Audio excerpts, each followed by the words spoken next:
हरे कृष्ण। यज्ञ पे हम लोग काफी दिनों से चर्चा कर रहे हैं। आज एक बहुत महत्वपूर्ण यज्ञ पर चर्चा हम लोग करने वाले हैं, विवाह यज्ञ जिसको कहते हैं। क्या विवाह भी एक यज्ञ है ना? और ब्रह्मचारी का यज्ञ क्या होता है और गृहस्थ का यज्ञ क्या होता है, ये जानेंगे हम थोड़ा सा।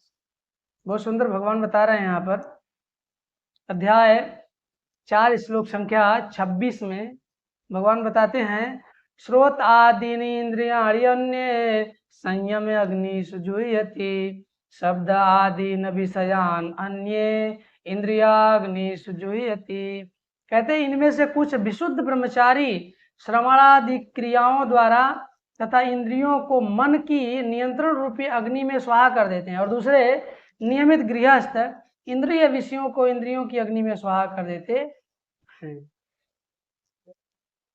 ब्रह्मचारी और गृहस्थ किस प्रकार यज्ञ करते हैं ये हम जानेंगे। यहाँ बता रहे हैं कि मानव जीवन के 4 आश्रम हैं, ब्रह्मचारी, गृहस्थ, वानप्रस्थ और संन्यास।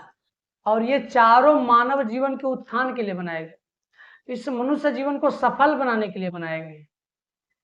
ऐसा नहीं कि पतन होगा, उत्थान लक्ष्य क्या है, सर्वश्रेष्ठ है। मनुष्य जीवन ना पशुओं की भांति इंद्रिय तृप्ति करने के लिए नहीं बनाया गया है। आज समाज में ऐसा देखा जा रहा है, सिर्फ इंद्रिय तृप्ति चारों तरफ। आप जिधर भी निगाह उठाकर देखो, सब जगह इंद्रिय तृप्ति ही नजर आ रही। कमाने से लेकर भोगने तक की व्यवस्था सब। हमारे स्कूल कॉलेज में देखिए किस प्रकार कमाया जाए, उसका भोग कैसे किया जाए, यही सिखाया जा रहा है। और यही सीख कर सब पागल हुए पड़े हैं एकदम से।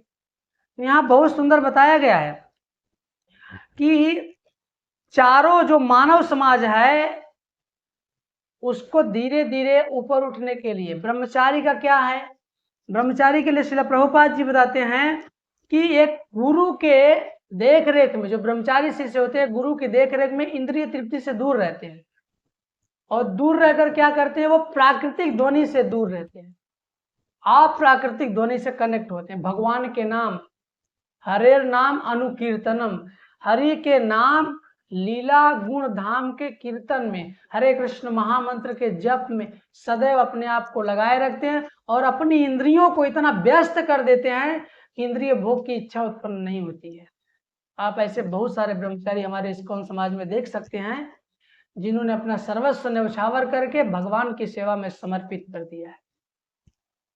और दूसरे प्रकार के लोग होते हैं गृहस्थ, जो ब्रह्मचर्य जीवन व्यतीत नहीं कर सकते, उनको गृहस्थ विवाह करने की छूट दी जाती है, जो नियमित इंद्रिय भोग कर सके, नियमित रूप से, है ना, बहुत नियंत्रित रूप से, है ना।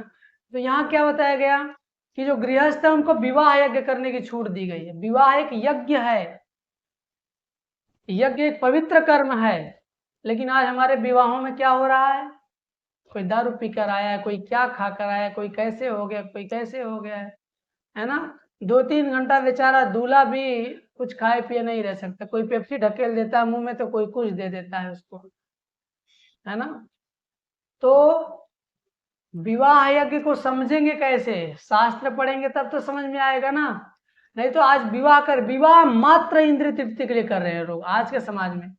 विवाह करना है बस इंद्रिय तृप्ति करने के लिए, नहीं, विवाह एक यज्ञ है, और यज्ञ भगवान को प्रसन्न करने के लिए। विवाह करना है लेकिन भगवान को प्रसन्न करने के लिए, पत्नी आए भगवान को प्रसन्न करने के लिए होना चाहिए।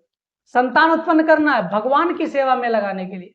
पत्नी पुत्र परिवार गृहस्थ जीवन नहीं चला पाए तो बेकार हो जाएगा। गृहस्थ जीवन चलाने के लिए पत्नी चाहिए, पुत्र चाहिए, और वो सब भगवान की सेवा में लगे होने चाहिए। इसलिए आश्रम कहा गया, गृहस्थ आश्रम।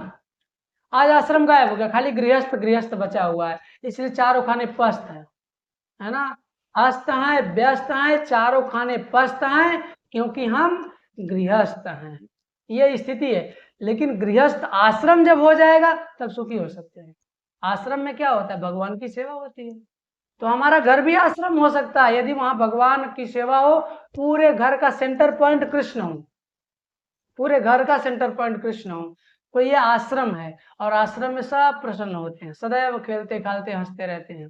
तो हमें भी ये समझने की आवश्यकता है कि गृहस्थ आश्रम में प्रवेश करके नियंत्रित रूप से इंद्रिय तृप्ति की छूट दी गई है, लेकिन पुत्र प्राप्त करने के लिए ही संभोग करने की आवश्यकता है, उसके बाद नहीं।